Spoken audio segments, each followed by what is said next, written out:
Manithabathela ithuba ke ndiphinde ndibulise kuba phulaphula emakhaya kwindawo ngendawo niphulaphuleni kuzo. Ndim kwakhona uLoyiso umphuphi wenu, Loyiso the Dreamer.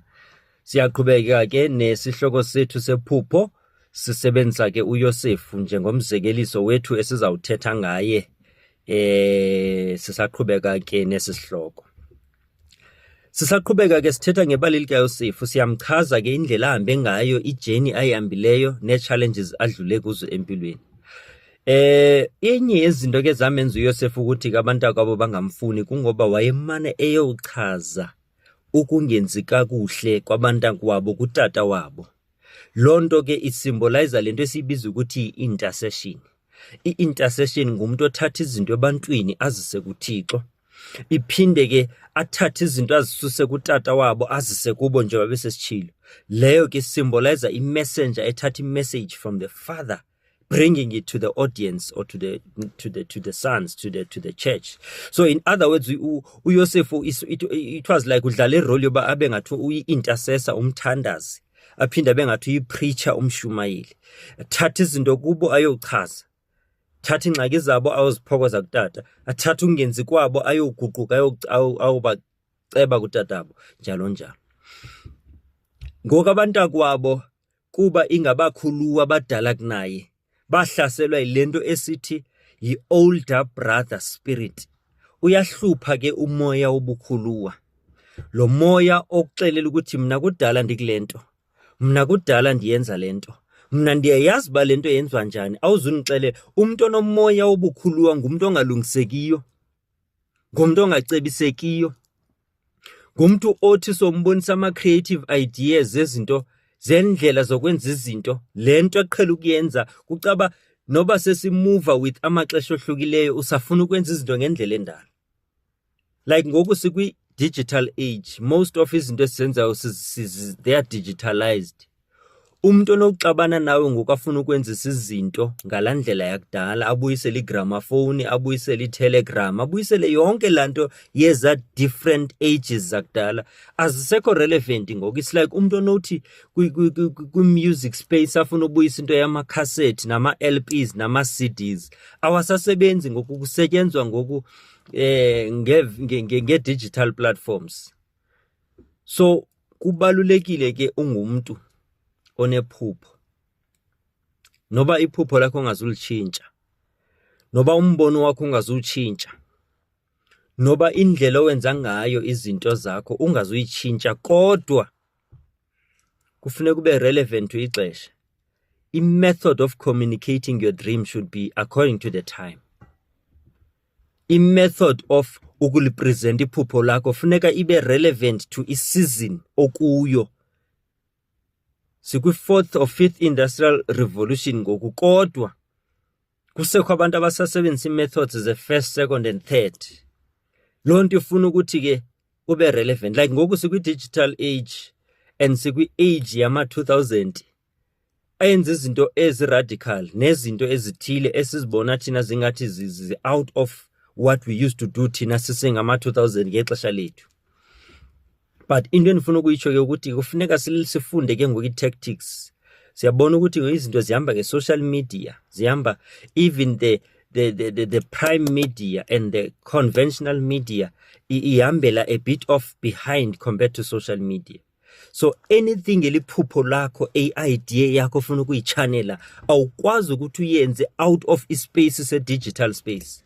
Iphupho lakho, whether it is to have a business, whether it is to have a ministry, whether it is to be anything or to sell something, you have to be social media savvy. Funeka ube nama-understanding of i-social media dynamics, ukwazi ukuthi usebenzisane nexesha okulo.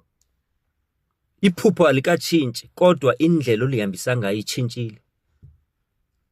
Khona abantu abaye bafile ukuthi xa utshintsha indlela okwenza izinto kuba ngathi utshintsha kwa iphupho eli, or xa utshintsha indlela okwenza izinto bengathi nombono uyawuvukela uyatshintsha, kanti utshintsha just the method. We know that, for example, we have been so accustomed nasezicaweni i-method yokunikela ngokwemali ngeenkozo plus nange-notes ke sinikela ngokwemali ezityeni. But ngoku we have to do more of ukuhamba ixesha elesikulu sihambe sidigitalize into zethu. Sekukho EFT ngoku o cash send, instant money. There's many options esinazo zokuthi singasebenzisa as much as possible i-cashless transactions kwalapha enkonzweni. Especially kukhona noqhekezo olumandla olukhoyo lokuhlaselwa kwenkonzo, kufika otsotsi bezohlasela ezinkonzweni, fike babuthe wonke umnikelo, bathathe zonke ifoni, benze yonke into enokumosha. So ifuna nathi ke ngoku singabazalwane sibe vakarap slide. Ngalendlela ebenza ngayo nathi sibabethe apho basibetha khona. Iphupho lisamile bake vele kuyawunikela enkonzweni. For usupport umsebenzi kaThixo, for uhambisa ivangeli, for ukusupporta ukuthi izinto ziqhutshwe enkonzweni, umnikela uchinji kodwa kuchintshwa isystem yokuwamkela. Ndenza umzekelo ngale part to say it's like naqala sikhule kwela xesha le late 90s sise teenagers safika evangelini sisebatsha. Bekushunyelwa ngento yokuthiwa loudspeaker ekubonakala ukuthi ke nabakudala babeshumayela ngayo ngelo xesha. But ngoku sekubekwa i-full PA system xa kusenze open air. Into yawuba khwaza bekude. I-loudspeaker wafuneka uyibambe ingxolo yayo yayiphelela lapha kufutshane, kufuneka uhambe wena uzule physical, unyuka usehla, ujikeleze ilokishi yonke uphethe i-loudspeaker so that wonke umuntu akuve. Kanti xa uphethe i-PA system umendaweni eyi-1 enkulu evulekileyo, ubabize bekude. Kona nakona yelo lokishi ivele kuve uba kukho into enzeka, ingoma oyihlabelayo ivele ivakala ilokishi yonke, intshumayelo eyenzayo idla indawo yonke. You see, the message ayichange but the approach, the strategy is different. So i-older brother spirit apho ibhlungu khona isekubeni you are so rigid, awufuna utshintsha indlela entsha yokwenza izinto. Kuba ngathi nasemisebenzini ke bakhona abantu abanjalo, uthola ukuthi ngumuntu mhlawumbe waqala nokuqala kwekhampani okanye wafika iseneminyaka embalwa isanda uqala, ufumanise kuba akafuna utshintsha indlela yokwenza izinto, usafuna kwenziwe ngalandlela kwakusenziwa ngayo qala. Kanti ngoku izinto zitshintshile, i-outcome is still gonna be the same. Kufuneka kuchase i-sales, kufuneka kuchase new clients, kwenze i-marketing nantoni, kwenze yonke lento efunekayo for the company. Ne-procurement zenziwe, ne-HR, everything yenziwe, but kuthola ukuthi there are some digitalized methods zokwenza izinto.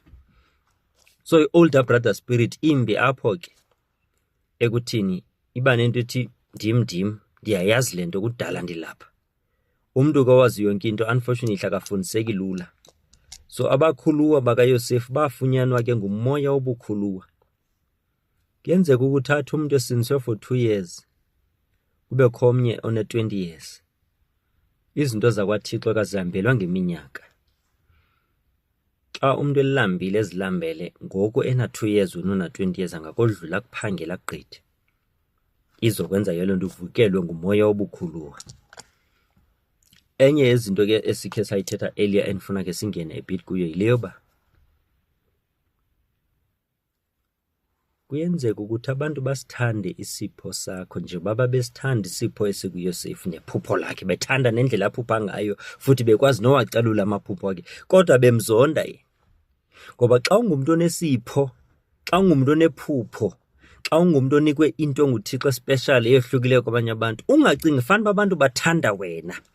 Kuyenzeka ukuthi bathande lento nayo kuba izawuba yinzuzo kubo, babe wena bengakuthandi. Ungakhalisa uqhwaba izandla xa ungumuntu oyimvumi ebalaseleyo famous.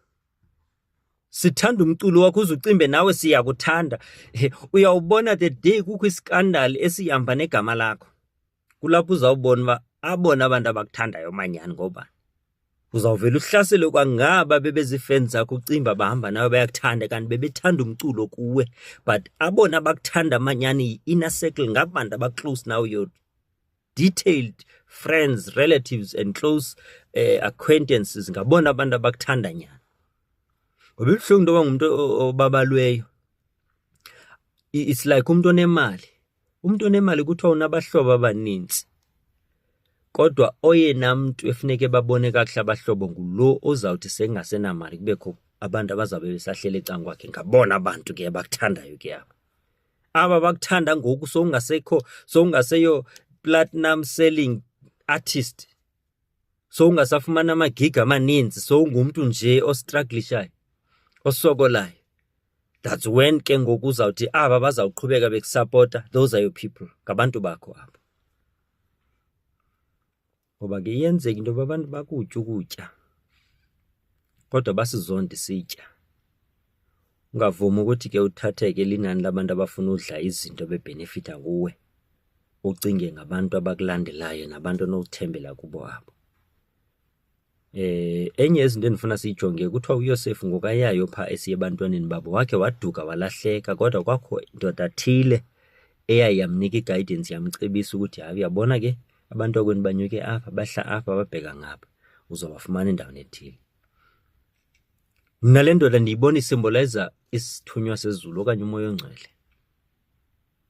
Ngoba kuyafuneka apha endleleni uhambe ungahambi wedwa, kube khona nje into, kube khona umuntu ozawumanika ukunika iguidance, the voice, the inner voice of the Holy Spirit. Ungenza izinto ngengqondo yakho, ngokwazi kwakho, ngokubona kwakho, udepende from i-divine inspiration from phezulu. Enye izinto ke kuthiwa ke ama-Ishmayeli ayedlulela ngendlela,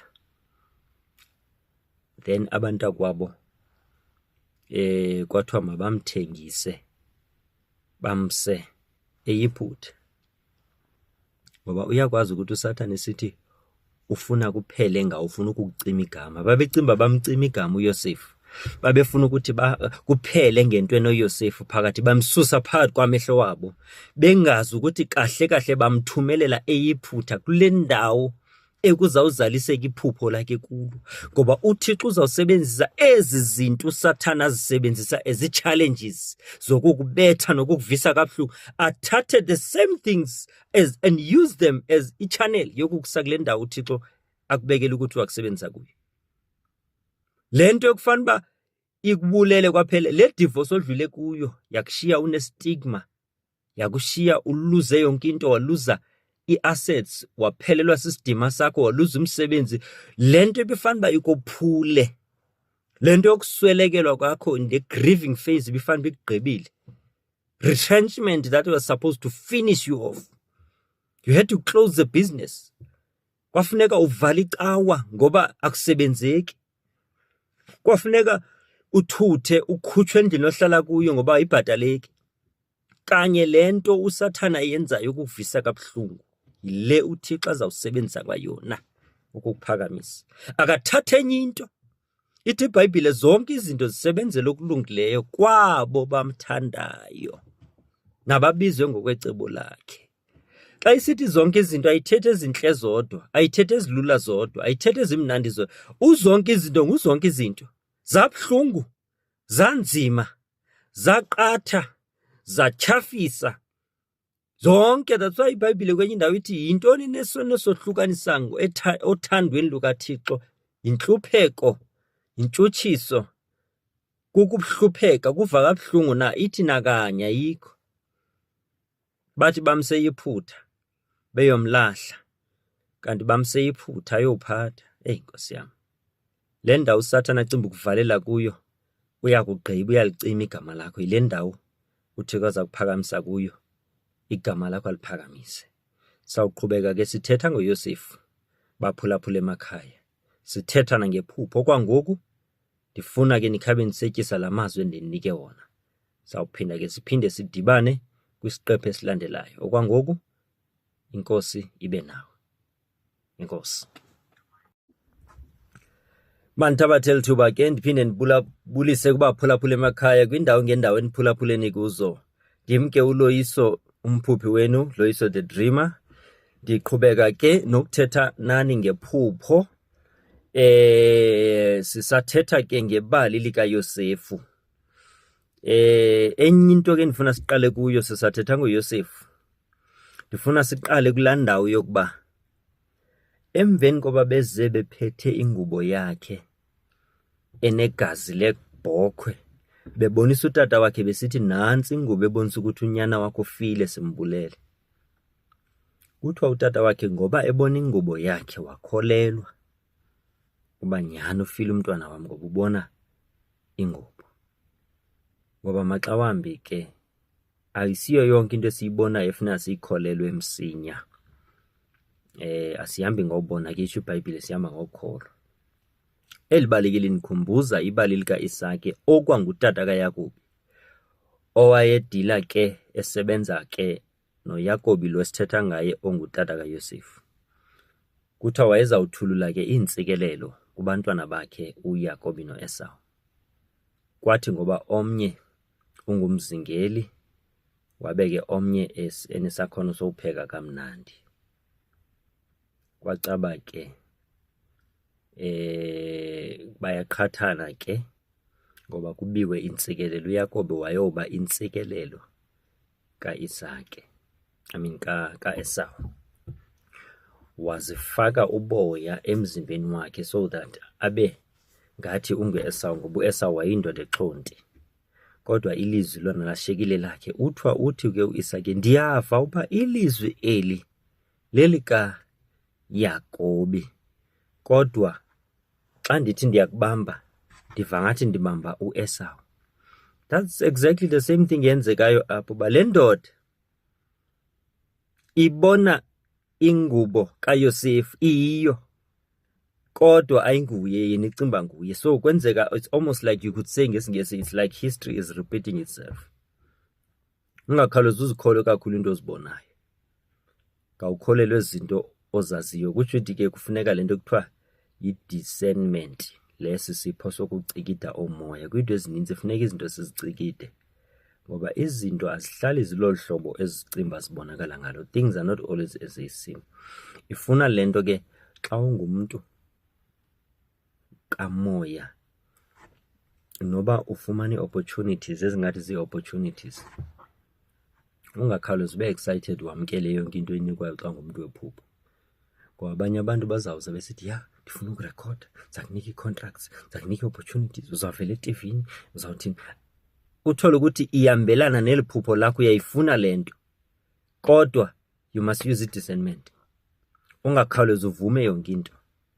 Funeka ube ngumntu ovuma izinto ngoba umoya wakho ungqinelana nazo, ngoba umoya ongcwele osebenza emoyeni wakho ezingqinele. Noba sowufumana i-marriage proposal ungumntu ongusisi, abe kuba ngathi yonke i-tick list yebox iyazimitha zonke ii-requirements zakho, ube kuthethwa la mazwi ufuna ukuwava ngolu hlobo ufuna uwava ngalo. Kodwa xa ungumntu omamela uThixo ekunika i-warning, uzawukwazi ukuthetha esazeleni sakho, acinezele, kuvele kube khona into epressa against uba uvume. Ngoku yonke into ibonakala ngathi ihamba ngolu hlobo. I-discernment ke ibalulekile.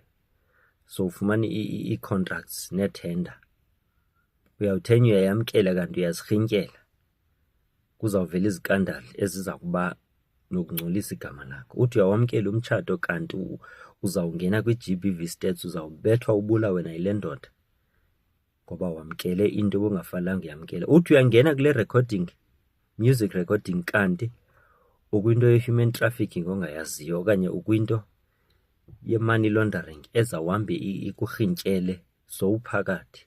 Wena ucinga ufumana i-opportunity kanti uyazilimaza. Xa ungumntu onephupho ke funeka ujoje, man, uzijonge izinto ngandlela zonke, futhi ungangxami. Ungakhawulezi uhambe ngemincili, uqala uzihlalutye, uzigoca-goca izinto ngokupheleleyo. Uba funeka wenze ne-research yakho uyenze before you take this opportunity. Enye yezinto ke endifuna siyijonge phaa kweli bali likaYosefu kuba kuthiwa wathi seyefika eyothengiswa phaa, ama-Ishmayeli zange amgcine. Phela ama-Ishmayeli sisizukulwana sika-Ishmayeli, and u-Ishmayeli ngomnye woonyana baka-Abraham, kodwa ngunyana wakhe owavela ngoba ehlangene nesicakazana sakhe uHagari. Ayingonyana wesithembiso owavela ngoba ehlangene nonyana waphuma engu-Isaka ngoba ehlangene nenkosikazi wakhe osemthethweni ovunywe nguThixo onguSara. Kulapho ke sizowufumana isizwe sama-Arabhu, apho ke kukho nento zobuMuslemu nobu-Islam nako konke, iphuma ke kulaa nzalo kaIshmayeli kulaa nzalo yama-Arabhu. Le wathengwa ngabantu abangengomasirayeli, abantu abangama-Arabhu, bayomfaka kwindawo yakhe yedestiny. Ndifuna ukuthi ke mhlobo wam, uThixo uyakwazi ukuthi asebenzise abantu ongabalindelanga for ukukunika into oyilindeleyo. Uyawuthi wena ungumfundisi ushumayela ivangeli, uzazi unxamnye nabantu abakwezinye iinkolo, mhlawumbi abanye bangamagqirha, mhlawumbi abanye bakwi-Islam. Ubona wena ingathi nichasene, uThixo asebenzise kwa aba bantu for ukukufinansa nokusponsorisha iphupho lakho. Noba ungazithatha ngoba imali zabo zimdaka, kodwa xa uThixo engaphezulu nasemva kwaloo nto, ziyangcwaliseka, zisebenzisele okulungileyo. Eneneni kunjengoba sithetha njengoba ii-building ezininzi esizisebenzisayo singabefundisi for uhayarisha for iinkonzo, most of them zivele zi-ownwa, they are Islamic owned, they are owned by Muslims. Most of the businesses we support zi-ownwa ngaba bantu abanale nkolo ebonakala ingathi ichasene nani. Anditsho ke loo nto kuba ndicimba into erayithi. Nathi kuyafuneka sithathe iqhaza, sikhule, sinyuke, sithathe iqhaza elibalulekileyo emphakathini, senze izinto nathi naseshishinweni nanjalo njalo. Kodwa ndithi Thixo uyakwazi ukuthi asebenzise umntu ongamlindelanga ukuze akuse kwindawo oyilindeleyo. Yile nto wasebenzise uRahabi, obonakala engumthengisi womzimba, obonakala engumntu ongenasimilo ekuhlaleni, kodwa wasebenzisa yena ukuze afihle amadoda ayezizipayi ayohlola ilizwe laseKanani. Kanti indlela yokutshintsha kwempilo yakhe, ngoba abanye abantu abakwezi nkolo endizichazileyo uThixo uzawubasebenzisa ukuthi basincede siphushe imandate yezulu. Kanti kwelinye icala nemessage esiyishumayelayo izawuphinda ibachukumise. Ndibona unintsi lwabo kwezi ntsuku besindiswa ngobuninzi. Kunzima kuba baguquke abaya ngoba bagcwele ulwazi oluninzi, bagcwele kakhulu, ifakwe kwasebuntwaneni babo laa nto yabo. Ayiphumi lula, funeka ube usetyenziswa nguThixo, ucutyiwe futhi unolwazi oluphangaleleyo xa uyodileshana nabo, uyodibheyitha nabo. Kodwa ke xa intliziyo yabo ibanjwe nguMoya Ongcwele, ithi khona loo nto yoba beqinile, kodwa uThixo athambise intliziyo, enze into awayenzayo kuSawule owayetshutshisa amabandla, ngoba ewayecinga yena wenza into erayithi ngokwenkolo yakhe elo xesha nangokwento awayilandela, kanti wenza into erongo. So kuyakwazi ukuthi uThixo asebenzise lo mntu ongamlindelanga ukwenza into oyilindeleyo. Kuthiwa ke wathengiswa ke kumntu ongukapteni, umphathi omkhulu, indoda yayibambe isikhundla esikhulu e-ofisini kaFaro kanye lo uphethe ilizwe laseYibhithe. Yabona uba it's a strategic location lena. Ngewayethengiswe nakuye nawuphi na umYiphuthu uYosefu, kodwa uThixo kwafuneka enze sure uba uthengiswa strategically. Nkosi yam, ngoba uThixo unendlela zakhe zoba akubeke in the right place at the right time for the right purpose. Uzibona wena ustak ePark Station uhomeless, njengoba nam ndikhe ndagaxeleka kwiminyaka edlulileyo ndisePark Station, being an Eastern Cape born person, ndinabantu ii-relatives zam zise-Eastern Cape, ndazibona ndigaxeleke ePark Station, ndigxothwe kwindawo ebendihlala kuyo, ndingenaplani yanto, ndingazi mntu. Kanti I will meet my divine helpers abazawundithatha bandifake to my destiny. Today I'm blessed with a beautiful wife of 19 years with 3 children. I have indawo endihlala kuyo, ndinayo imoto, ndinezinto, ndibhala incwadi, ndingena kuma-media platforms to preach about Christ, including kule ndawo endikuyo ngoku eRadio Pulpit. My life is in a much better state now than where it was 20 or so years ago xa ndandifika eGauteng. Ndishiywe ePark Station apho kuthiwa kugcwele izikrelemnqa, indawo eyingozi, kanti it was a place of destiny, a place of strategy. So apho ndizakhona ke bakwethu, ndiza kwinto ethi wasiwa eCaptain's office, eCaptain's house uPotifaro, apho ke ekwakufuneka le ndoda ibe yiyo eyamthengisa as isicaka sayo endlini. Kanti xa efika pha endlini uzawufika kukho unkosikazi kaPotifaro. So sizawuthetha ke ngezinye details zale interaction yakhe nenkosikazi kaPotifaro xa sisenza the next session, but okwangoku ndisafuna nje sihlale kule nto ethi strategic location. You can be having imbewu right, i-content yakho ibe right, kodwa if i-location, indawo kuyo ayikho right, kuzaba ngathi i-content yakho irongo, kuzaba ngathi i-message yakho ishumayela ayivakali, kanti ingxaki it's a location, ingxaki it's a audience. Wena ucinga ubizwanga kanti ubiziwe qha, awubizelwanga abantu ababizelweyo, awubizelwanga le ndawo kuyo. Umntu nomntu unemessage ayinikiweyo, unabantu abizelwe kubo, unendlela yokudlulisa imessage ngolu hlobo ayibizelwe ngalo. You must have your own thing, a unique to you and your audience. Ithi iBhayibhile yenza umzekeliso womuntu owayetyala imbewu. Imbewu yayiright, kodwa yatyalwa emihlabeni eyohlukileyo futhi yaveza iziqhamo ezohlukileyo. Emhlabeni ombi zange ibe nasiqhamo, emhlabeni omhle yaba nesiqhamo. Ingxaki yakho ayombewu, ingxaki yakho is not incompetence, ingxaki yakho is not illiteracy, ingxaki yakho is not you being unanointed, it's the audience okuyo. You might be forced ukuthi utshintshe location sometimes ekwenye indawo.